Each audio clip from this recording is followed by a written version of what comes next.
So we'll be recording this webinar and we'll then upload it on our YouTube channel. You can all hear me, right? Yes. Okay, so welcome. This is the first of a series of webinars by Xenox Public Affairs, celebrating 5 years since our company was established, and that was the 25th of November of 2020. And we selected this topic as one of the thematics that we will discuss. I have the pleasure of being accompanied by three excellent speakers, Stephanos Kyprianou, Dimitrios Koukiadis, and Marina Savvidou. I'll give the floor to my colleague Ivi Theocharous to present the speakers, and then we can straight away start with the discussion. Ivi, you can also maybe say a few things about the topic if you would like. Of course. First of all, allow me to welcome you all to today's webinar, which marks, as Nicolas said, the 5th anniversary of our establishment. We have the great pleasure to be accompanied by three esteemed speakers, combining business, academia, and policy. First, we have Ms. Marina Savvidou, Parliamentary Assistant to MEP Loucas Fourlas, Dr. Dimitrios Koukiadis, Assistant Professor to the School of Law at the University of Nicosia, and Stephanos Kyprianou, Business Systems Analyst at Capacitor Partners. Today's webinar will introduce the theme of the new era of regulated evidence-based lobbying in technology. As Cyprus is positioning itself as a hub for digital innovation, and with new EU regulations and the upcoming Cypriot presidency, the question is now not whether lobbying should happen, but how it should happen. And shall we open the floor to our first speaker? Yes, thank you, Ivi. We'll start with Marina because ladies first, and also because she has to leave early. So Marina, welcome, and thank you very much for joining. We would like to. So I prepared 3 questions for each, and perhaps you can try to have the answers around 2-3 minutes, and so this means that discussion will be around 30 minutes, and then we can have 10 more minutes for 10-15 minutes of discussion. Marina, I would like to ask on an EU level in Brussels, you have been in Brussels for a while. How is lobbying in Brussels evolving in light of especially in light of the most recent EU transparency and AI governance frameworks? Thank you, Nicolas, for the invitation. It's a great opportunity to address you today. I'm not gonna say that I prepared a speech and then decided not to use it. Like everyone, I prepare some speaking points because I think that lobbying is a very complex issue. I've been in Brussels for the last 6 years. And I think the first thing that I would like to highlight is how important is transparency. Over the past few years, lobbying and public affairs work in Brussels have really evolved, as you said. And I think strengthening of the EU transparency register is the cornerstone, because all meetings between members of the European Parliament, commissioners, stakeholders now have to be registered, which brings much more accountability and transparency for the meetings.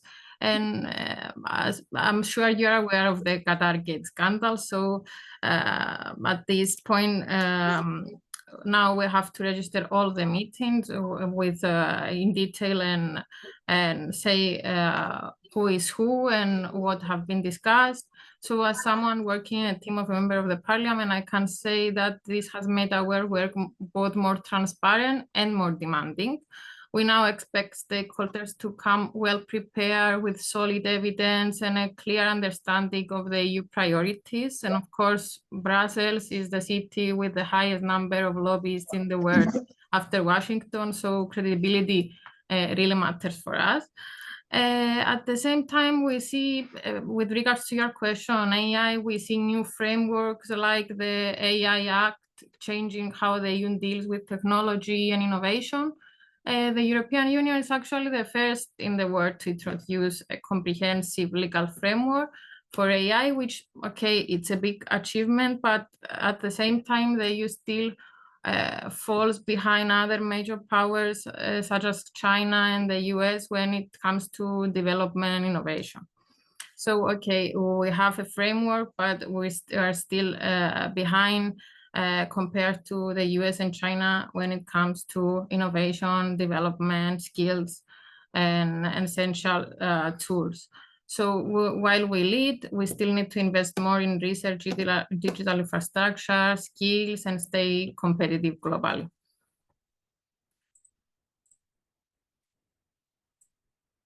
I hope I answered the first question properly. Yes, perfect. Thank you so much, Marina. Let me go to the second one.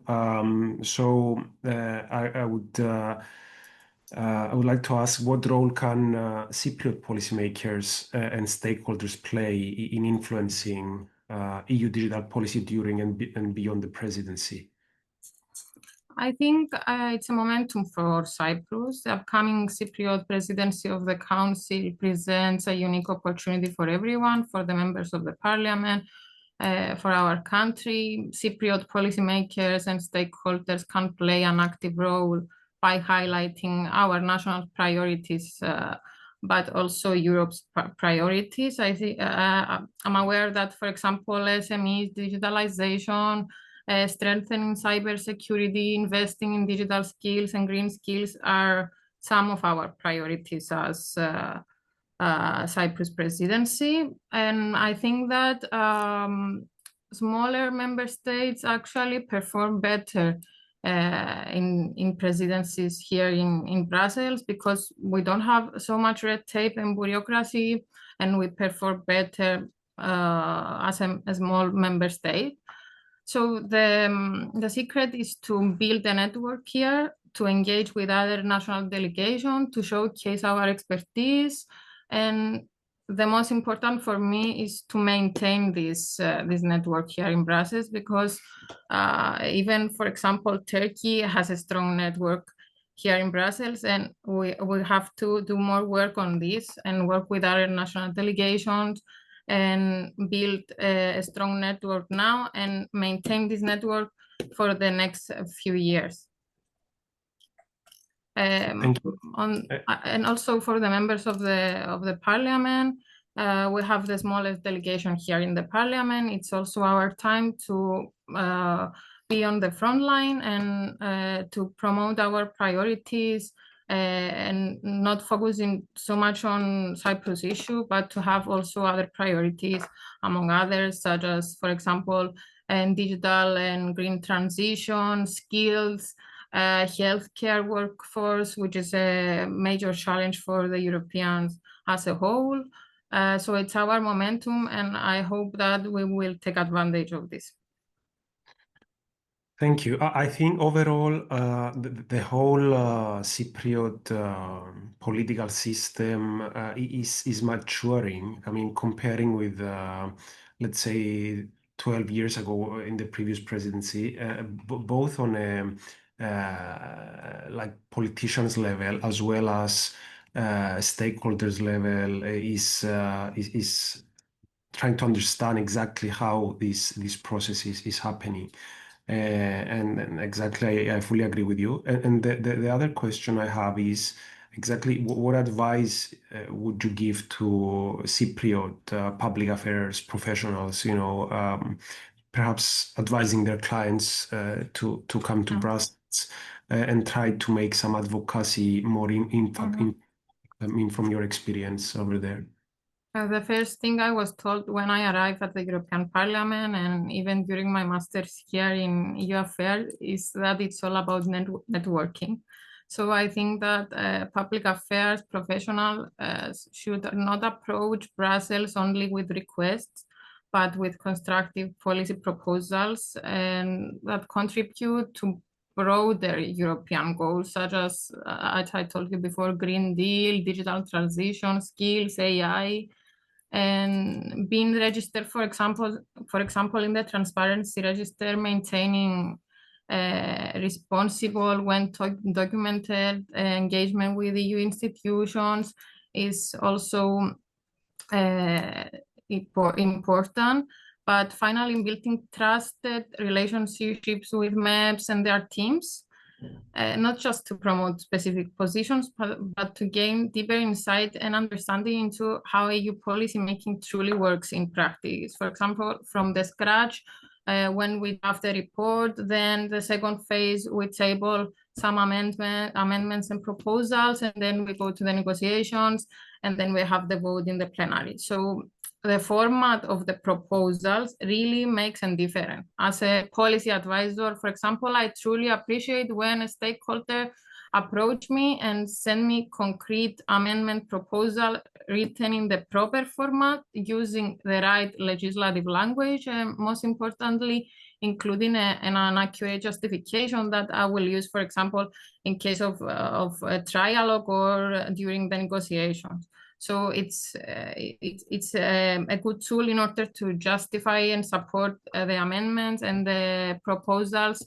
and the suggestions of the market. So from my first-hand experience as a member of a policy makers team, I realized that real progress depends on how responsible and committed individuals are, both stakeholders and us as a team of a member of the parliament. So for me, it's important not to stay indifferent and hear from stakeholders. They have the expertise, they have the knowledge, and we need them. They need us, but we also need them a lot. So, for example, if someone remains indifferent, the lack of engagement can slow down the whole progress.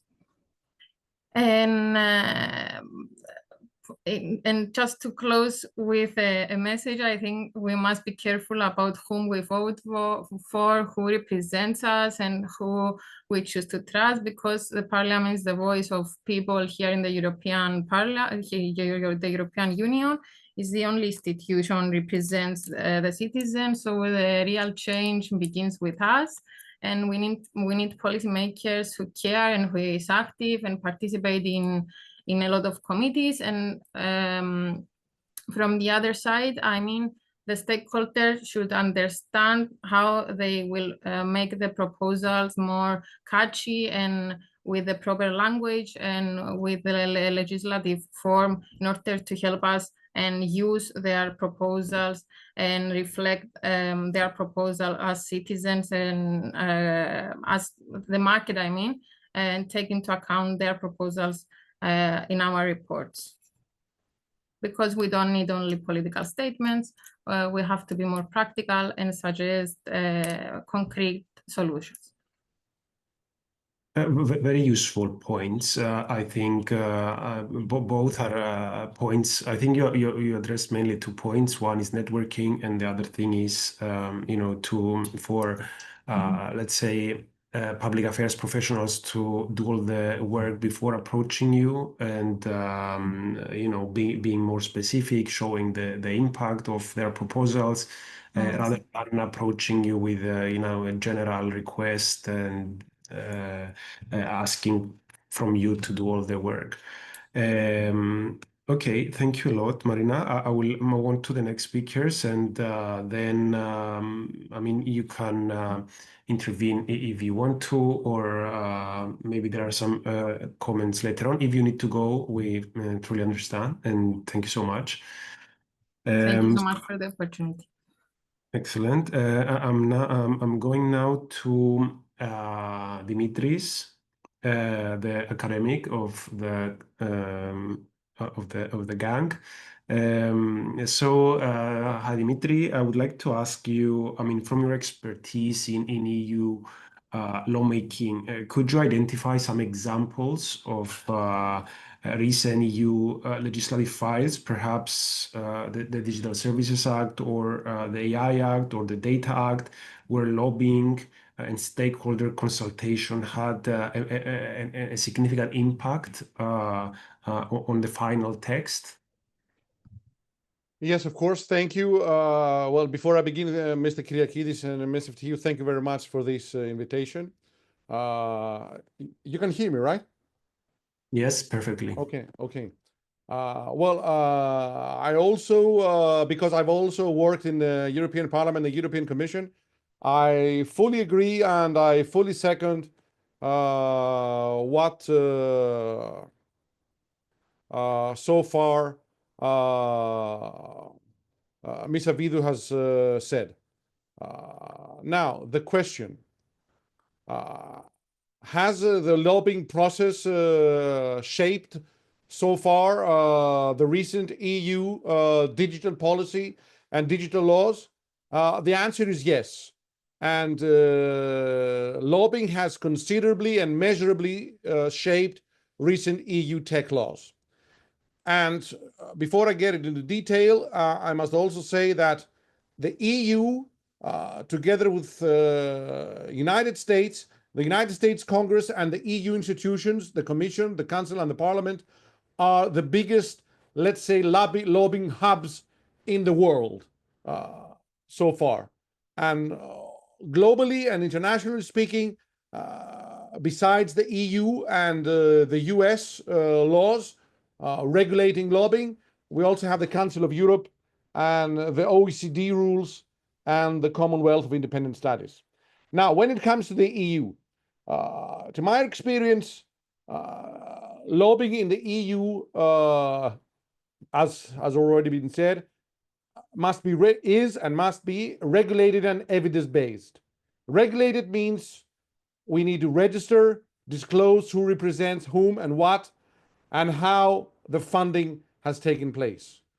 And evidence-based means the proposals should rest on verifiable and transparent methods.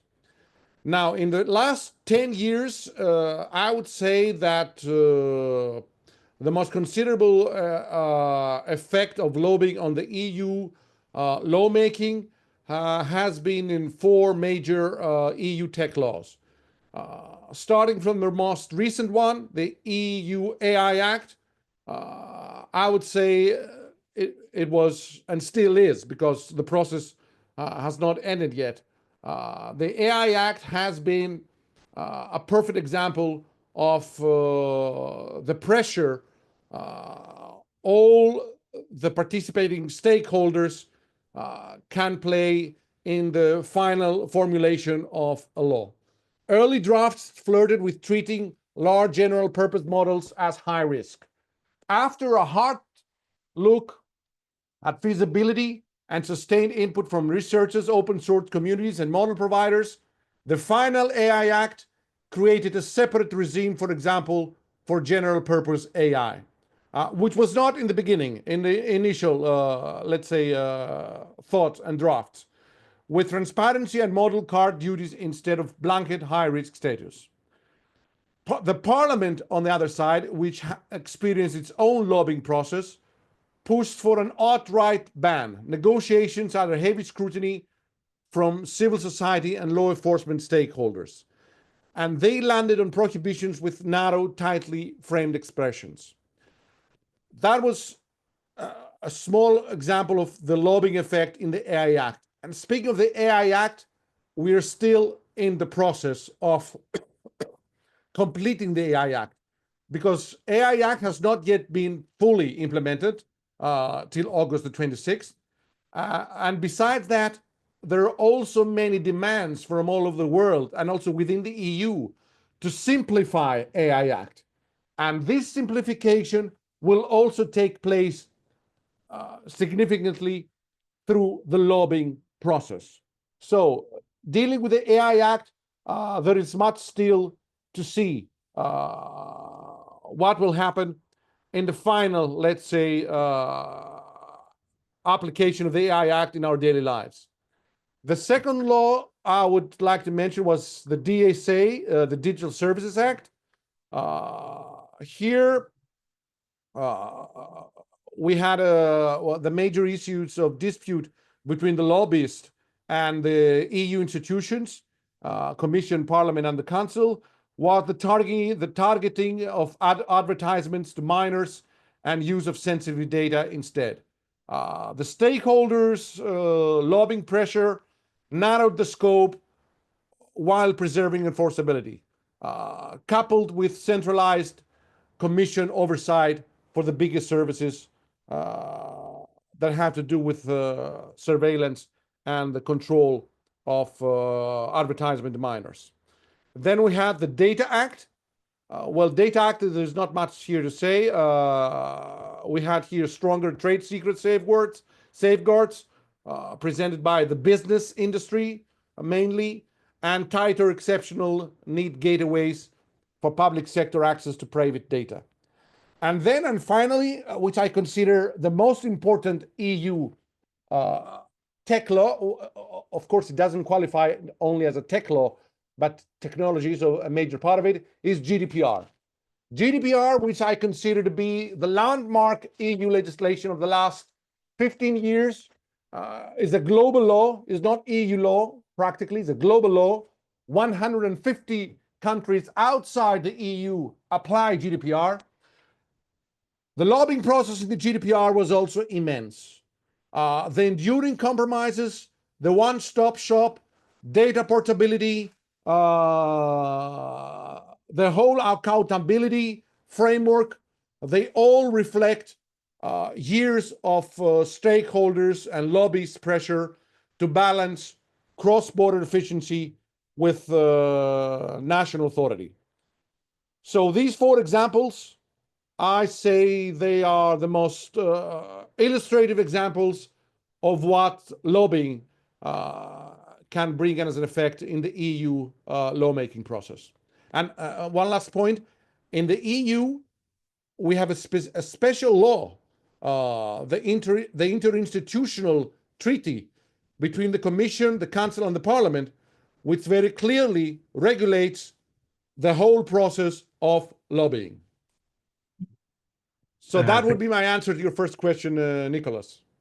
Thank you, Dimitri. You have been very illustrative, and thank you. Moving on to my second question.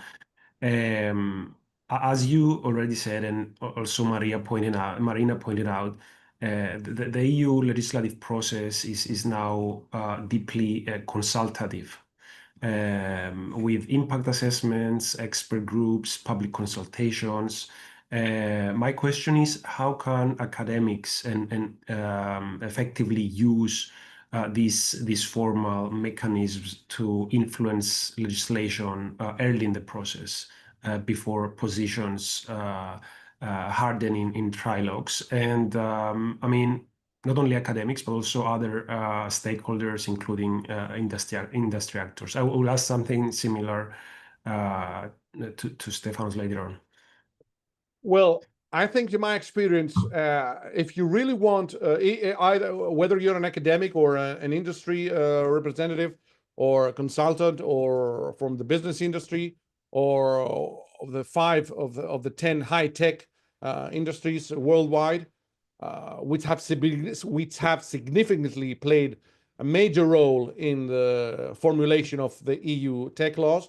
So if you want to shape EU tech law, EU tech legislation, before the trilogue positions harden, I think you have to meet the process from the early beginning, when it starts. And that means from the Commission phase, when the Commission makes the proposal for a new regulation. And not only from that stage, but also from the impact assessment stage and consultation.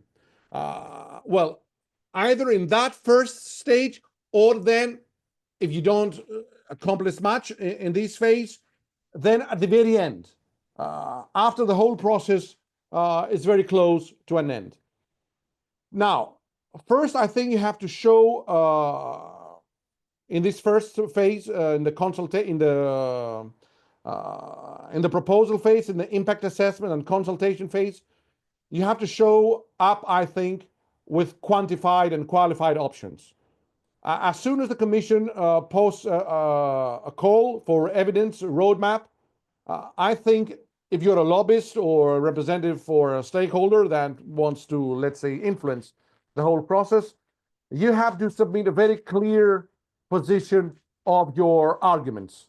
And this position must include definition of the problem with data and facts, regulatory options with cost-benefit ranges, and business effects and business impacts, measurable options and measurable policies, enforcement timelines, and also red flags interactions with the existing law. Then you have to, I think, to go deep also in the evidence loop, meaning that you have to join commission expert groups and standardization bodies. And that can be done with data sets, with benchmarks and pilot evaluations under impact assessments and consultation phase. And third, I would say that what you should do is also be close to the rapporteurs and the shadows and the council working parties with the same, let's say, tailored member state concerns, because they are a very important actor. The rapporteurs, they influence immensely the whole process of legislation in the EU. So, in short, in the first phase, you have to be transparent, specific, testable, and helpful if you want to have, let's say, a significant effect on the lobbying process and to positively affect the interests you represent if you are a lobbyist. So Excellent. That would be my answer, Nicholas, to your question. I hope that's what you asked me, right?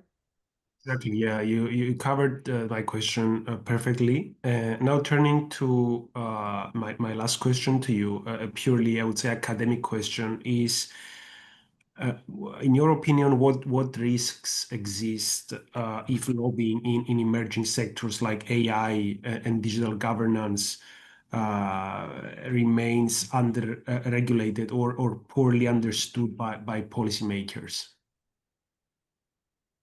Yes, well, I would say before giving you an answer about the risks, I must point out here that one of the most important general principles of EU law and of the whole function of the European Union is the principle of transparency.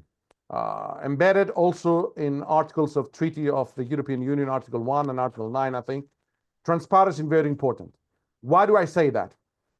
Well, I say that because if you want to avoid significant risks, significant failures, considerable exposure to any size of scandals, you have to play by the rules. Follow the rule book which is written by EU and which is what I said at the beginning, a regulated and evidence-based lobbying, and also transparent.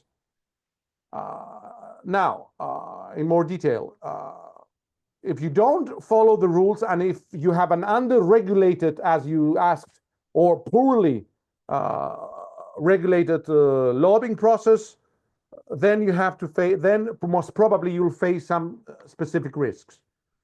Policy capture and one-sided information.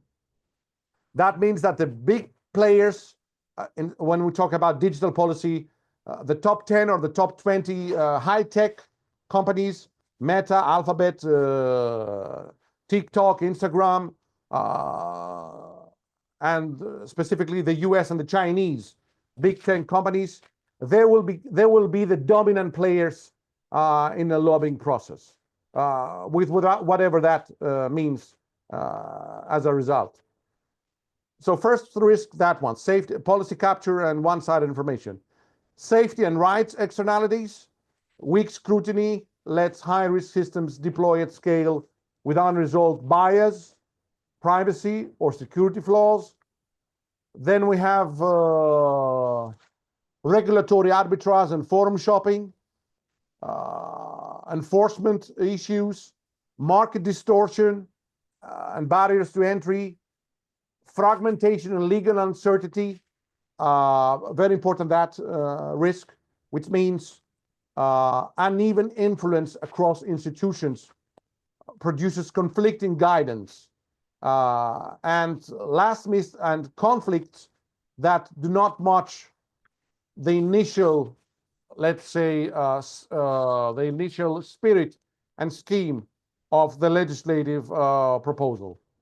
And then, of course, if you have under-regulated lobbying process, you have a serious trust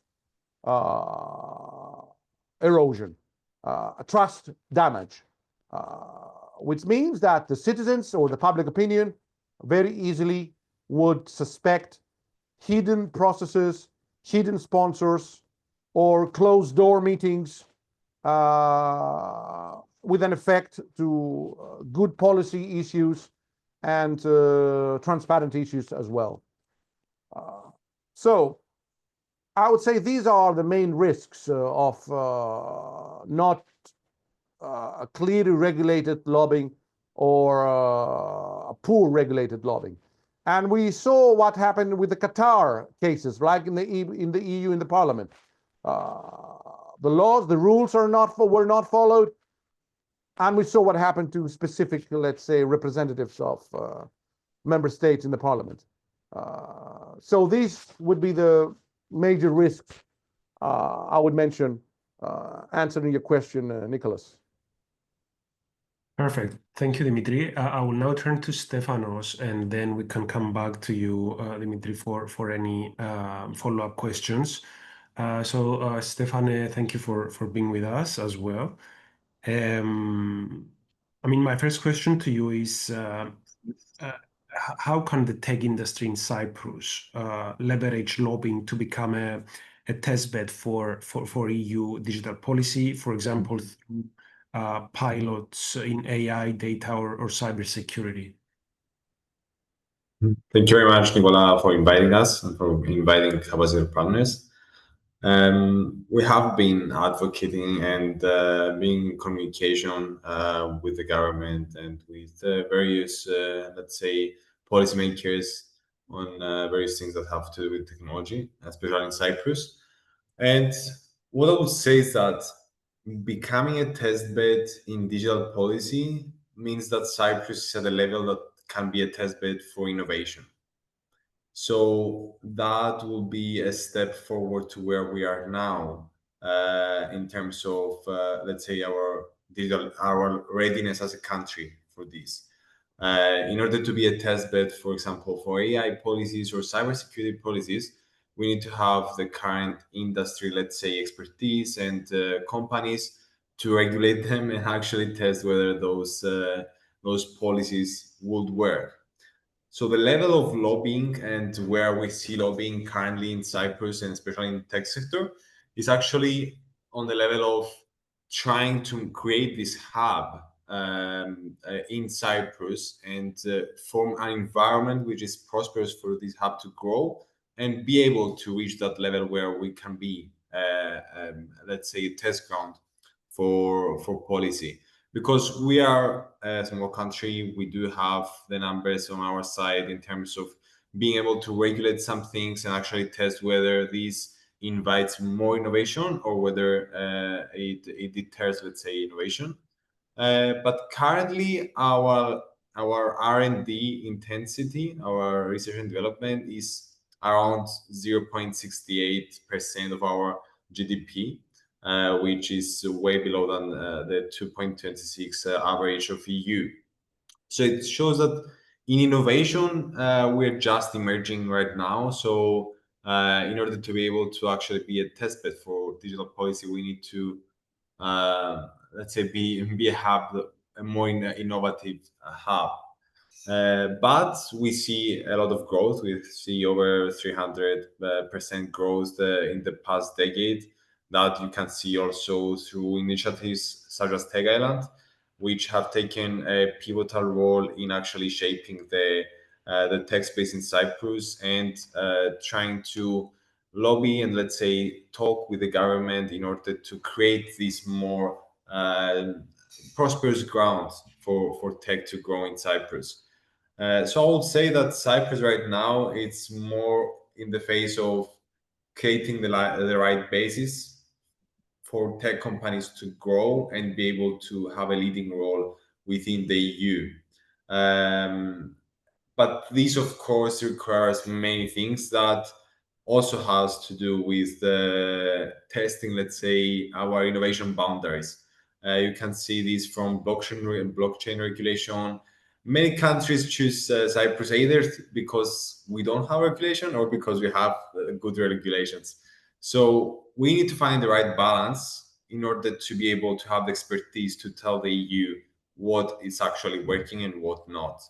And even through the AI Act, we now know that, let's say, AIs that impact human lives directly, for example, in police, in employment. If you're in the unemployment services in the government, you implement an AI that has to do directly with employment, then you can actually test in small impacts and small values whether this is a government tech that can actually be implemented or if it should be regulated. So at this micro scale, I think that's where Cyprus would be able to shine in actually proving whether some micro policies within the execution, let's say, level of the governments can be something that the EU can adopt and move towards. But for now, yeah, lobbying is mostly for tax incentives, fundings and collaboration, which are pivotal in order to grow our R&D, let's say, rate, and the relocation, that it has a lot to do with people because tech is people. It's a people part of tech. So you need talent and you need cross-sector work in order to be able to create a hub for it. For example, if you want to attract big companies, it's the thing that the governments sometimes say, oh, we need to become this next tech hub and we need to attract big tech companies. But actually to do that, you need to first understand, do I have the engineers to be as a big tech hub? Do I have the institutions to actually produce the amount of engineers needed for a tech company to come to me and establish themselves in Cyprus? So it's all these things that we've seen the environment right now trying to lobby for better policies in education, in tax, in banking, where I'm sure you're specialized to, and you see what's happening with the barriers that tech companies have to enter to Cyprus, either through the banking regulations or other, let's say, more corporate structural issues. So yeah, I think I will leave it to that because yeah, I believe that we can become a test bed on some level, on some micro, let's say, policies and initiatives for governments. But right now we're more on the preparing the ground for it. Perfect. I fully agree with you, Stefane, on that. Moving on, in your experience at Capacitor Partners, what makes lobbying efforts in technology effective, do you think, without crossing into undue influence? For me, the most important thing is always having healthy competition, which has a straight channel to the government. So if you lobby with your competitors towards the policymakers, that's where you create an actual, let's say, unbiased view of the environment within a country, and you, let's say, avoid cartels, avoid biased decisions that could influence towards one space or not. There are many initiatives that are not exactly considered lobbying, but I mean, more participatory democracy initiatives that have to do with this, also with the current EDWFC consultations and stuff. which, let's say, democratize these processes.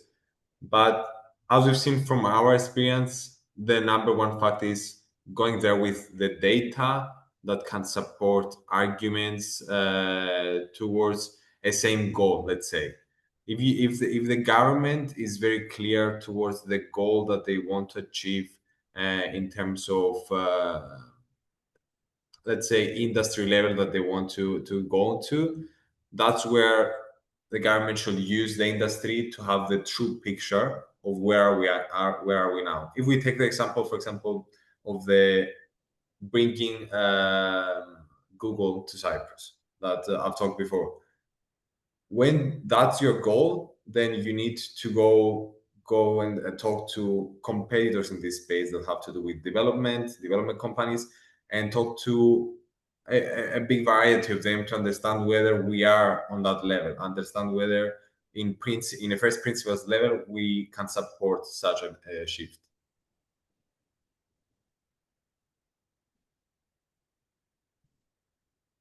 I think Nicola, you are mute.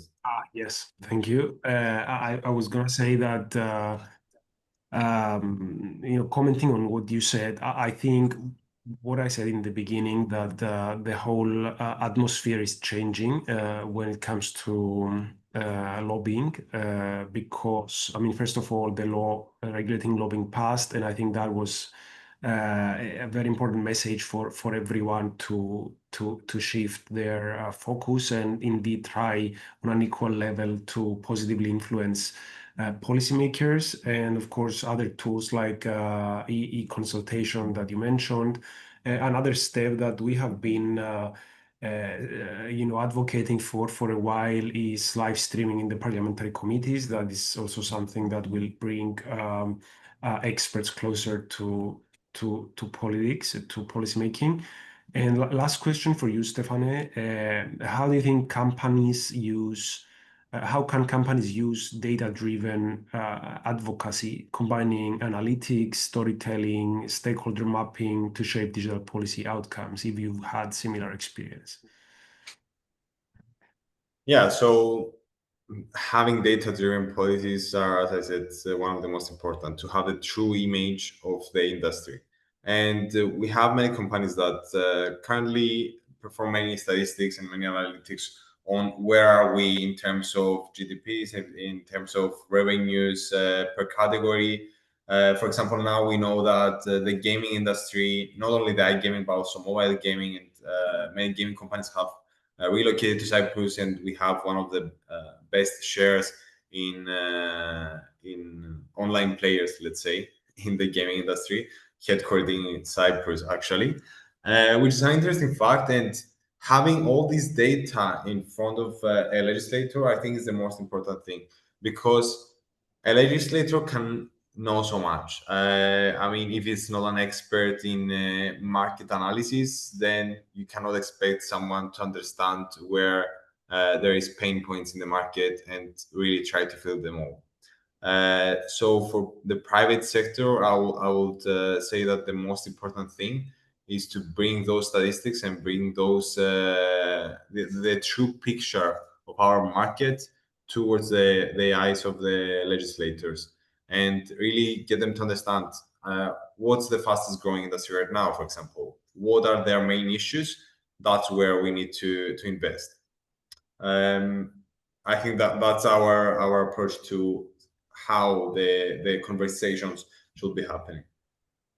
Excellent. Thank you. We're done with the questions to all of our speakers. I will now give the floor for one question, maybe one to Dimitrios and one to Stephanos, and then Evie can wrap up so that we finish within 1 hour as agreed. Who would like to raise any points? Good afternoon. Can you hear me? Yes, we can Perfect. hear you. Perfect. See you. Yeah, I'm sorry about that, but my camera is a bit blurred. So good afternoon, everyone. My name is Ziona Theodosopoulou, and I'm a policy advisor at Xenox Public Affairs. I would like to thank our speakers for their insights, and also everyone who's attending our webinar tonight. So I've got the first question is for Mr. Koukiadis. In your opinion, how can Cyprus practically build a culture of evidence-based lobbying, linking academia, business, and policymakers? Okay, thank you for the question. Much that has to do about Cyprus was already covered by my fellow speakers, but I would like to point out the following things. I think Cyprus, because it's small, fast, and well connected, as Mr. Kyprianou has also mentioned, I think is a perfect example of a country in which a culture of evidence-based lobbying, linking academia, business, and policymakers can happen. It's a great place to try new tools safely, prove their work, and then scale them across the EU. What do we need for that? We need government services first. Then we need smarter logistics. And when it comes to specific infrastructure like ports and shipping, then we need an island grid sandbox to test smart meters and flexible power use when it comes to energy, because energy is a very important factor for whatever dimension we talk about digital technology. Whether we talk about blockchain or metaverse or AI, huge AI applications, energy is very important. And then we also, the fourth area is finance, and in connection to new technologies, like blockchain, for example, in which we need new market and compliance tools. These are four, I would say, pilot areas. And what last point is also one that was also mentioned by Mr. Kyprianou, and I find it very important and an underestimated sector, which is the gaming sector. Specifically, when we move to the world of MRPGs, which means the multi-role online games, the industry that is behind these games is the third biggest industry in the world after weapon industry and oil industry. So if Cyprus becomes strong in this area, I think the effect that Cyprus might have could be immense, huge, because we cannot possibly, we are in an age which is not very deep in these MRPGs, these multi-role online gaming. But you cannot imagine how many hundreds of millions all over the world are deeply engaged in this gaming industry. So if Cyprus manages to make its presence strong in this area, I think Cyprus practically can function as an example of a culture of evidence-based lobbying, and with the contribution, with the participation of academics, business, and policymakers. I thought, did I answer your question, Ms. Ioanna? Yes. Thank you very much for this response. That was actually very insightful, and I couldn't agree with you more in the points you raised. And now my second question is for Mr. Kyprianou. So, do you think, in your opinion, could Cyprus position itself as a sandbox for responsible lobbying in digital policy?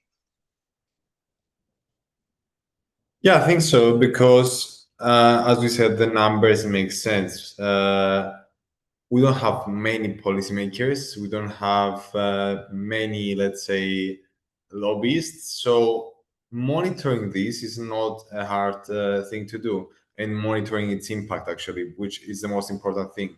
And trying to understand whether the level of monitoring affects innovation or progress I think that's where the real value is being hidden, let's say, to understand whether which form of lobbying and which, let's say, practices are the most impactful in terms of providing value to the country as a general, not only on the public sector, but also in the private sector and the growth of the country.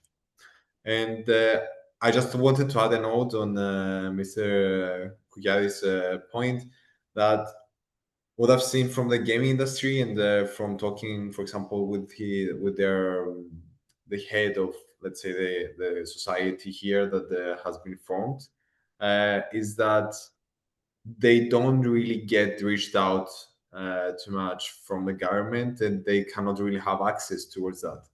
So there are big companies coming out of their own will to Cyprus because they like it as a country and our regulations and everything, but they don't have the right means to talk somehow to those, let's say, legislators, policymakers. And that's an issue sometimes because, as Mr. Koukiadis said, it's an industry which is one of the most valuable. So it's bigger than the movies industry. It's the biggest entertainment industry in the world. And having one of its biggest hub, which I think now Cyprus actually is the biggest hub in Europe for gaming after Sweden, if I'm not mistaken. It's the fact that the issue lies that sometimes policymakers listen only to the loudest voices, but what they should do is actually try to reach out by themselves to the people that they see as the strategic fit for the country, and not just wait for people to come to them with the loudest voices and understand their problems. Great. Thank you very much for your response. Thank you. Thank you very much, Joanna, for your questions, and the speakers for answering very comprehensively those questions. So some takeaways from the webinar is that lobbying is evolving into a data-driven, transparent science. Cyprus can lead by example through collaboration and evidence-based advocacy. And also that the upcoming EU presidency is an opportunity to prove that smart lobbying equals smart governance. So as we reach the end, I would like to thank our esteemed speakers for joining us this evening, and also all the attendees who stayed with us until the end. I would also urge you to follow our social medias. We are active on Facebook, Instagram, X, and LinkedIn. And there you will also have the opportunity to follow our next webinars, which be announced on our social media. And I would like to wish you all a lovely evening and lovely week ahead. And thank you again for being with us today. Mr. Harus and Mr. Kyriakidis, we thank you. I thank you very much personally. Thank you very much for everyone.